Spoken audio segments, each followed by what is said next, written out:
Hello everyone and welcome to my sewing room. Today we're going to make a little girl's dress, but we are also going to learn a little bit about how to embroider on some of these difficult fabrics. So don't go away.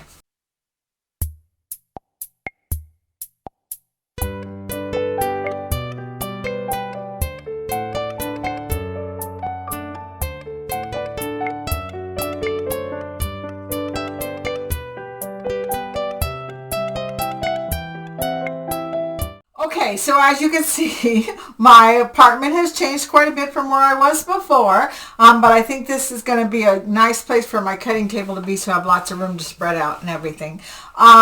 So as I said before, I'm going to make a little girl's dress, and this fabric that I purchased is very stretchy. It's fuzzy, it's like a velvet.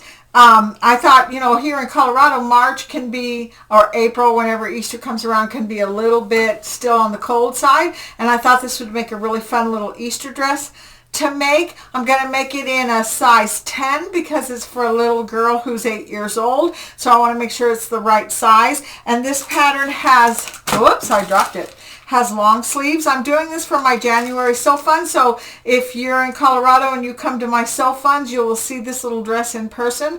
It gives you a couple different options. It gives you the option to put a skirt on the bottom of it, and it also gives you like a shift like one, which I think is really fun. I'm going to change up the facings a little bit from what the pattern says, so if you need a couple of tips about making dresses, it's definitely going to be a good video for you to watch. But even if you don't make little dresses, I think you'll learn something about stabilizing this difficult stretchy fabric. So I'm going to go ahead and cut this out, and then once I got the pattern all cut out and ready to go, I'm going to show you how I'm going to hoop this and put a little bit of embroidery around the neckline. Okay, so I wanted to show you what I'm going to do next, and I'll be honest with you, I may regret this, but I'm going to give it a try. So I have some pattern paper here, and this is the neckline pattern right here, and the neckline facing pattern, and I'm going to lay this on my pattern paper and use a pen. Here's my neckline that I'm drawing right here, and then the top part. And then this is the part that you lay on the fold. But what I'm going to do is I'm going to draw a straight line down this way and fold this up so it goes like this. So I have just created a new facing that will go in the front, and then here's your back facing right here, and I'm going to do the same thing with the back facing. And then when I sew it on, it'll have a little bit more in the front with facing, and I'm not going to do that little top stitching that it tells you in the pattern to do to sew that down. And I think I'm going to like this little dress a little bit better like that. So you're going to find out whether I mess this up or do it correctly. But this is going to be the place on fold line, and we're going to cut that out, and we're going to make a facing out of it, and we're going to put some interfacing on it and serge it with the serger. Okay, so I've got my largest hoop because I want to make sure that I get the entire front of the dress on here. I usually would like to use a little bit smaller hoop, but I think in this case I need the biggest hoop, and I need to be able to scan these little squares in order to use the app to get the front of my skirt. So I'm going to use a stabilizer. This is called Embellish Sticky Tearaway.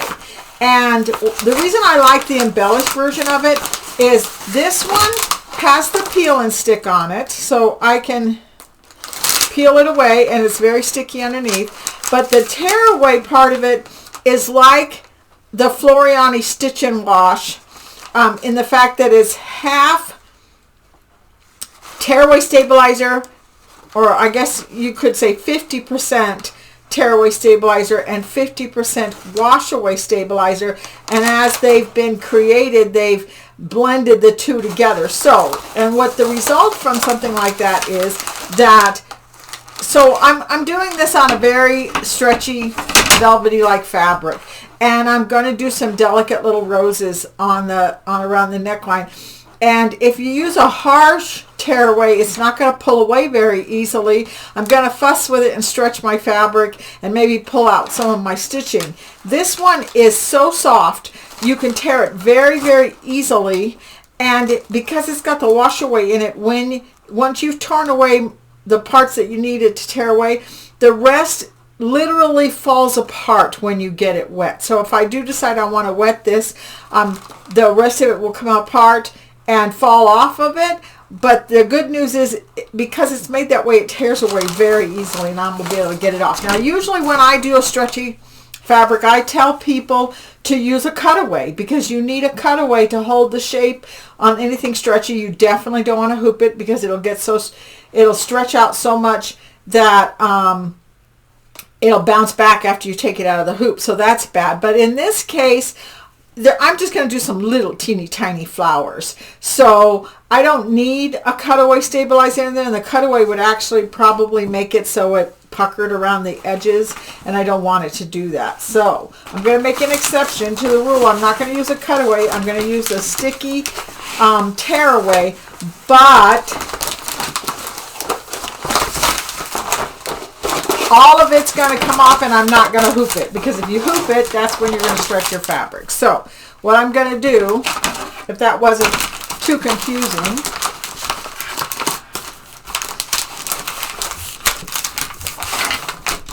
sometimes I think I talk too much and I get people really confused. This is where it goes onto the machine, so I'm going to make sure the dress lays. So the bulk of this dress is this way, like this. So I've got to score this. And I thought I have, yes, I do. I have a small pair of scissors. So now that I've got this in the hoop, I'm going to score it.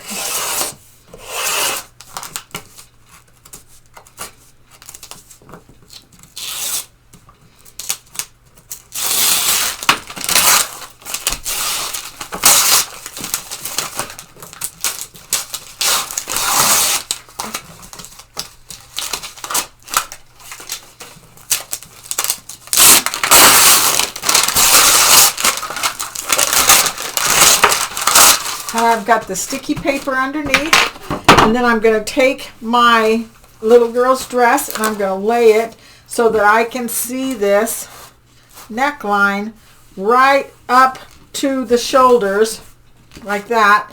And I'm going to put some embroidery on it.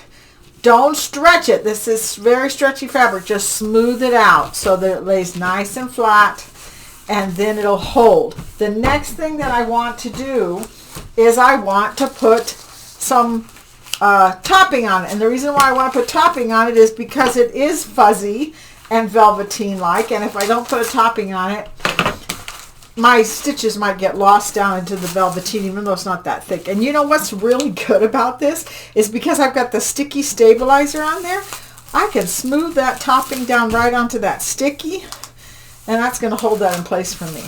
So now what I want to do is I want to use my app.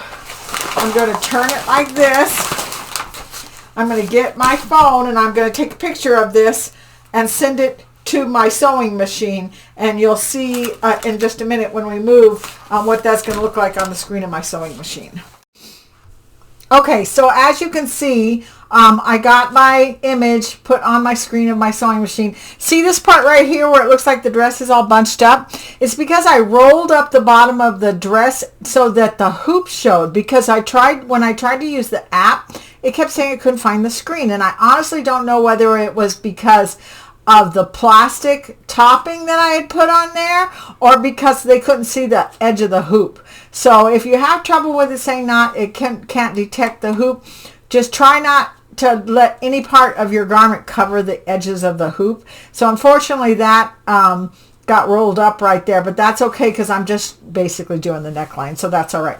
So in the Stellaire, and I honestly don't remember what's in the Luminaire, but in the Stellaire they have these little blue roses, which are kind of fun. If I push add, here's an entire menu of little blue roses, and some of them are really tiny and some of them are a little bit bigger, and I tried a couple of different ones. I really love this little border one here. That one's really pretty, but it doesn't curve enough to do a neckline, so I didn't do that one. I ended up choosing this one here, which is a really basic little blue rose. It's got 2 colors in it, and I haven't quite decided whether I'm going to do this all in white on white or whether I'm going to do it in a blue. I think I'm going to do it in white on white. I think that'll be really pretty on this. So I'm going to set it down, and then I'm going to edit, rotate this. I think I want it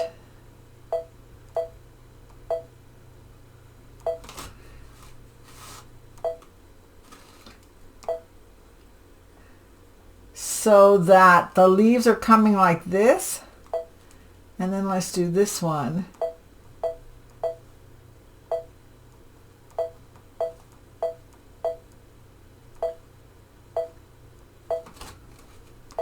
Right here. And then I'm going to hit edit and duplicate. And I'm going to move this one over here. And I'm going to rotate it. Whoops. Why did it rotate? No, that's the way I wanted it. Okay, don't get too close to the edge because we need a seam allowance right here for sewing our facings on. So move it a little bit further down.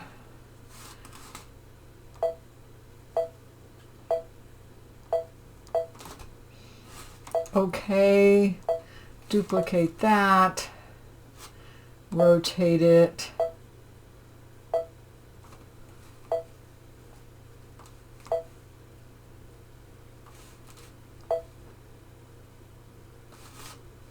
Okay, duplicate one more time here, rotate this way. Look at that. Is that a pretty little neckline or what? I think that's going to work exactly for what I wanted to do. So let me move the camera. We're going to embroider some of this out right now where you can actually watch it go. Oh, I forgot to tell you.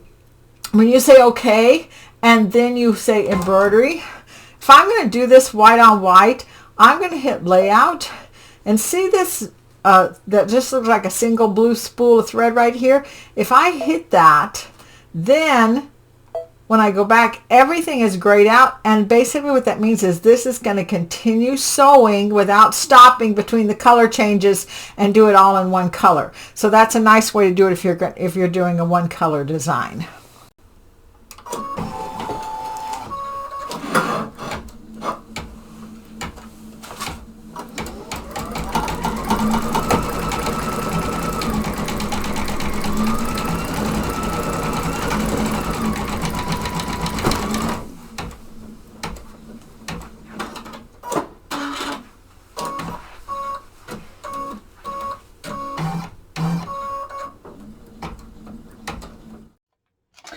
Okay, so I got this all embroidered out. I think it came out really pretty.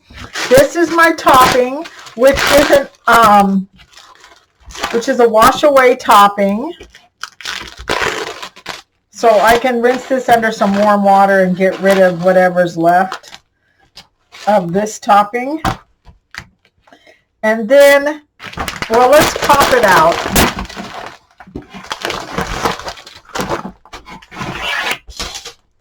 And tear it off. And I'll show you what I was talking about. This stabilizer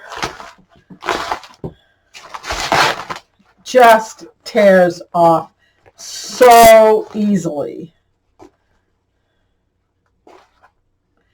It is sticky, of course, so there's going to be some parts where it wants to hold on a little bit more.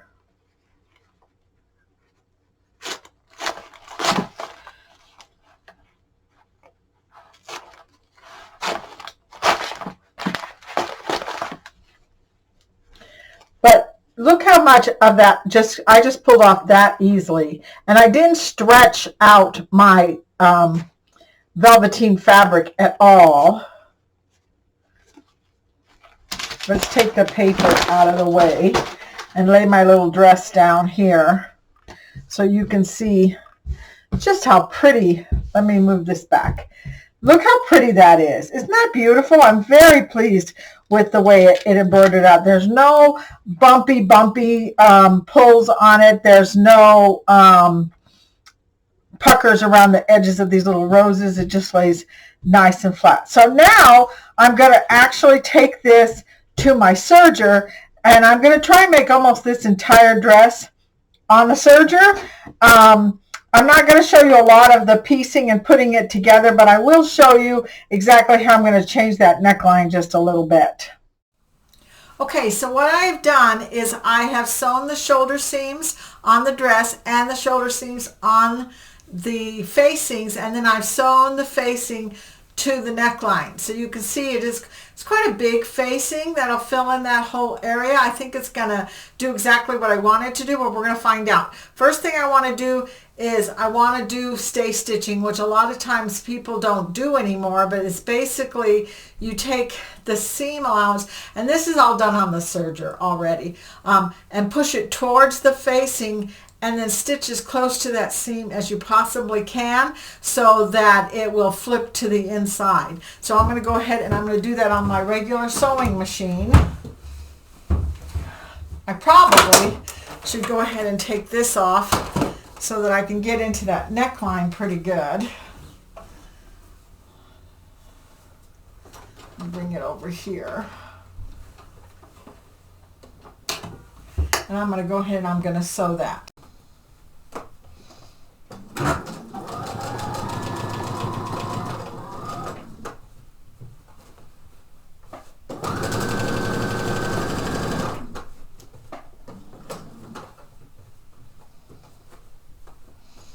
I want to make sure that seam goes towards the facing as I'm stitching it down. That's why I'm stopping every once in a while. And look what I did. I got a little bit of a hole there. I'm going to have to stop and fix that for a minute.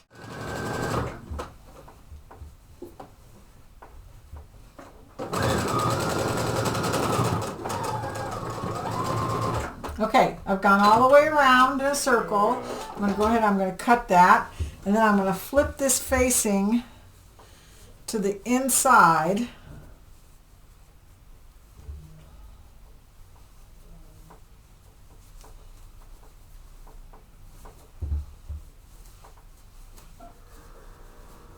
And I'm going to hand stitch where the shoulders are. But that looks pretty nice. I like the way that lays nice and flat on that neckline, and it's got that really pretty embroidery going all the way around it. And then I'm going to take it and literally stitch the shoulder seams right here together so that that facing doesn't pop back up again. And then I'm going to switch out from my sewing machine to my serger, and I'm going to sew the side seams on this, and I'm going to add the sleeves to it. And then I'll show you what the little dress looks like all finished. Okay, so if you haven't figured out yet, this is a completely different day. I did go ahead and finish up the dress. I have to confess that I did a video that had a little bit more to do with serging, and I forgot to plug in the speaker, and it wasn't working right, and so I had to check that one. But I did want to talk a little bit about serging and working with this difficult stretchy fabric. Yes, there's a little bit different that you have to do with stabilizing, but also when you're sewing it together, remember it is stretchy and it is also fuzzy. So there's some little tricks that you're going to need to do. One of them is, if you're not doing this on a serger, use a walking foot, because when you put these two layers together like this, they move as you sew on them. The fuzzy parts just don't stay together the way you want them to, and they'll move and you'll get really frustrated. So use a walking foot. Or on your serger, you sometimes have to adjust your differential feed. A lot of people don't know what differential feed is. And on a serger, and I'm talking about even the most basic serger, there's going to be a knob somewhere that says differential feed. And it usually goes to 1 as your default, but you can bring it all the way up to 2 and all the way down to like 0.06. So I did this on my serger. I sewed it out and I changed it from the default so you could see the difference. So this one here is when you go down to like 0.06, and it kind of pulled it in a little bit. And that is a good thing on a stretchy fabric if it pulls it in, because you definitely don't want it to push it out, which is when you go up to, well, no, I told you that wrong. So basically when you go up to 2, it pulls it in. That's what you also do when you gather. You put it to 2 on your serger. But if you wanted to push it out, then you go down to the 0.6. And you can see that this part, I don't know if I hold it like this, you can see that it just starts to get bigger and bigger and bigger and bigger. And it will make it curve, which you don't want it to do. You don't want the garment to literally grow while you're sewing on it. So that's what your differential feed is for, and it'll help adjust it and help it when it wants to move a lot when you're sewing them together. And pin. Now, that's one of the things I do. I use lots of pins. Of course, you got to stop and pull them out when you're serging, because if you don't, you're going to cut, you're going to wreck your blade and everything else. But anyway, so that's some of the tricks to actually trying to sew this fabric together without getting really frustrated and upset with it. Keep a scrap that you can run through your serger or run through your sewing machine and try and see how the machine reacts when you're trying to put 2 layers together, and then you'll start out right. The other thing is, I always, especially on my sewing machine, use stretch needles when I sew with stretchy fabric, because the machine's going to complain and grab and pull and do weird stuff if you're trying to do it with a universal needle. So I went ahead and I finished up the little dress, and I am just a little bit OCD when it comes to the way the hem ends up. So I did the hem, I serged it around the bottom of the dress, and then I did the hem by hand, and I also turned the sleeves up by hand. So I ended up with something. It took me a little bit longer to do, but I really like the way it came out, because if you look at it, you really can't see those seams. I know how to do a blind hem. I just sometimes, even the blind hem doesn't do what I wanted to do, and so I like what I ended up with. So I'm gonna show you this little dress. I had to move the camera so you could see it a little bit better, but I will take a better picture of it so you can just see what it looks like. But it's a cute little girl's dress, nice and straight and fun to wear. No zippers, no buttons, nothing. You could just pull it over their head, and they can wear it for Easter, or they could wear it for a special occasion like a wedding or something. It just came out really, really pretty. I hope I gave you some tips that'll help you with not only your embroidery machine, but with your sewing machine and your serger. And I hope you had a good time, and I'll see you next time. Bye-bye.